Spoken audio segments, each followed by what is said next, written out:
Hi, this is Rabbi Andy from Temple Emmanuel in Greensboro, North Carolina, just with a quick message before we head into Shabbat. I'm actually recording this on Thursday, which is the 19th of June, what's also known as Juneteenth. I'm really looking forward to tomorrow night's service, where we will be having an incredible conversation with Vicky Kilimanjaro, who's been a member of this congregation since the 1950s. And Vicky has been an African-American leader in our broader community, but also in our temple community. And I'm looking forward to sitting down and talking with her about the importance of this day. Tomorrow night, obviously, will be a day later, but that's when our congregation will be celebrating Juneteenth. There's something that's also on the Jewish calendar important on this day, today being the 23rd day of the Hebrew month of Sivan. And I just want to say that that's not a date that jumps out. At least to me, it didn't until I checked it. I looked in the book of Esther, chapter 8, verse 9. And what's amazing there is that date is actually spelled out. And very rarely do we get these type of dates in biblical books. But the 23rd of Sivan turns out to be the day that in that ancient story in the book of Esther, that's the day when the Jewish people fight back. Now, I have to tell you, no one prays for war. And very rarely do we from the Jewish community talk up those moments where war has been a necessity.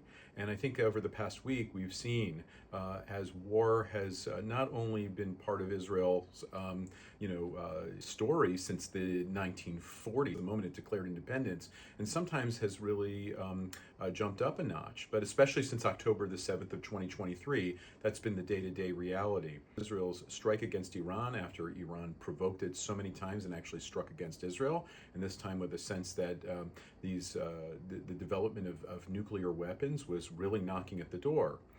Israel went ahead and fought back, or in this case, took the initiative to hopefully take out those threats, those existential threats to Israel. Now again, no one prays for war, and I think that we're all very concerned about civilian casualties. But today, the message that we're sending out to the world, and especially to those Israelis, including my family, many friends, and many colleagues who've been running to bomb shelters, is our blessings and our prayers are with you. We hope that this conflict is over soon, but we also hope that the result of it will be a disarmed Iran, and maybe a better day for the Iranian people themselves, but definitely without that threat of annihilation that they have been giving very outwardly and without much filter to it to try to destroy the Jewish people, the way that Haman did in antiquity, necessitating us on the 23rd of Sivan to fight back.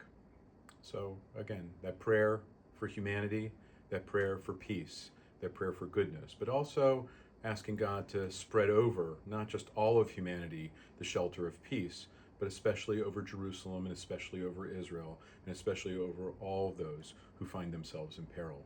Let this be a Shabbat of peace. Let it be a Shabbat of safety. And may there be blessings for all of us. And that's it. Shabbat Shalom.